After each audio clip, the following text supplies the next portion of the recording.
दोस्तों वीडियो में बात करते हैं झारखंड के उस बड़े छात्र आंदोलन की जो इन दिनों देश भर में चर्चा का विषय है। रांची के जयपाल सिंह मुंडा स्टेडियम में हजारों युवा बैठे हैं, भूख हड़ताल पर हैं और मांग कर रहे हैं कि भर्ती परीक्षाओं में हो रही धांधली बंद हो। चलिए डिटेल में समझते हैं आखिर हो क्यों रहा है और आगे क्या होगा।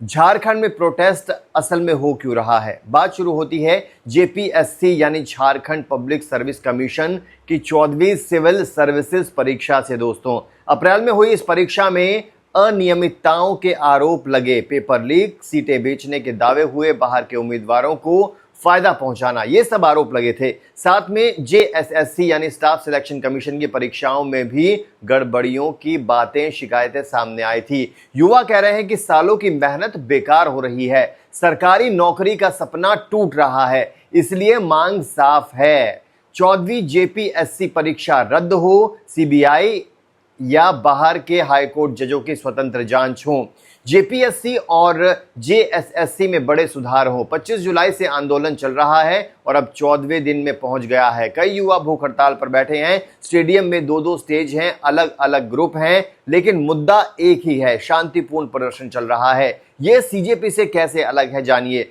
दिल्ली के जंतर मंतर पर जो प्रोटेस्ट हुआ था, कॉकरोच जनता पार्टी का आंदोलन नीट परीक्षा की गड़बड़ियों को लेकर था। वहां ज्यादातर जेनजी स्टूडेंट्स थे, फोकस था केंद्रीय शिक्षा मंत्री के इस्तीफे पर। झारखंड वाला अलग है, यहां पर ज्यादातर 25 साल से ऊपर के जॉब एस्पिरेंट्स हैं। मुद्दा राज्य की भर्ती परीक्षाओं का है, ना कि राष्ट्रीय प्रवेश परीक्षा का। यहां इस्तीफे की बजाय सिस्टम सुधार और परीक्षा रद्द करने की मांग की जा रही है। युवा बार बार कह रहे हैं कि ये राजनीतिक नहीं बल्कि फेयर रिक्रूटमेंट की लड़ाई है। दो स्टेज, अलग अलग धरने, फिर भी कोशिश ये है कि पार्टियां इसे हाईजैक ना कर ले। सीजेपी ने सपोर्ट दिखाया है, लेकिन झारखंड वाले खुद अपनी लड़ाई लड़ रहे हैं।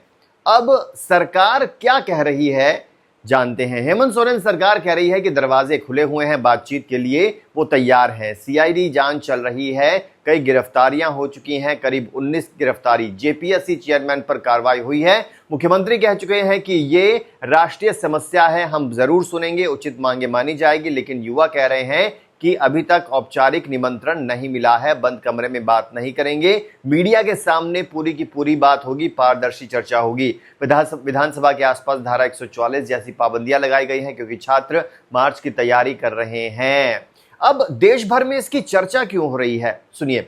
नीट के बाद पूरे देश में परीक्षा व्यवस्था पर भरोसा हिल चुका है। झारखंड वाला आंदोलन जो है उसी लहर का एक हिस्सा बन गया है। सोशल मीडिया पर वीडियो वायरल हो रहे हैं, भूख हड़ताल की खबरें आ रही हैं, तिरंगा मार्च निकल रहा है, सब वायरल है। विपक्ष विधानसभा में नारेबाजी कर रहा है। जब युवा नौकरी के लिए सड़क पर आते हैं तो हर कोई सुनता है, इसलिए यह सिर्फ झारखंड का मुद्दा नहीं रह गया है। दोस्तों अब पॉलिटिशियनों का इस पर क्या रिएक्शन है, फायदा क्या है। राजनीति में ऐसे आंदोलन मौका होते हैं। भाजपा सरकार पर हमला बोल रही है, कह रही है कि असली छात्र आंदोलन यही है। कांग्रेस जो गठबंधन में है वो भी छात्रों के साथ खड़ी दिख रही है, लेकिन आरोप लग रहे हैं कि चुनिंदा मुद्दों पर ही आवाज उठाती है। क्षेत्रीय दल, छात्र संगठन सब अपनी उपस्थिति दर्ज करा रहे हैं। युवा कहते हैं कि हमें वोट बैंक मत बनाओ, हमें न्याय दो, लेकिन राजनीतिक फायदा तो दोनों तरफ देखने को मिल ही रहा है। आगे क्या होगा, एक्सपर्ट्स क्या कहते हैं। अभी बातचीत की कोशिश चल रही है। दोस्तों छात्रों ने 11 सदस्यीय प्रतिनिधि मंडल बनाया है, सरकार की तरफ से मंत्रियों का पैनल है। अगर मांगे मानी गई तो परीक्षा रद्द या जांच तेज हो सकती है, नहीं मानी गई तो विधानसभा घेराव और बड़ा प्रदर्शन भी हो सकता है। भूख हड़ताल लंबी चल सकती है, अगर चली तो स्वास्थ्य का मुद्दा भी उठेगा। देखना यह है कि सरकार कितनी जल्दी ठोस कदम उठाती है। तो दोस्तों ये आंदोलन सिर्फ पेपर लीक की बात नहीं है, ये भरोसे का संकट है। जब युवा सालों तक पढ़ते हैं और सिस्टम में गड़बड़ी दिखती है तो गुस्सा स्वाभाविक है, लाजमी है। झारखंड वाला प्रदर्शन सीजेपी से ज्यादा स्थानीय और जॉब सेंट्रिक है।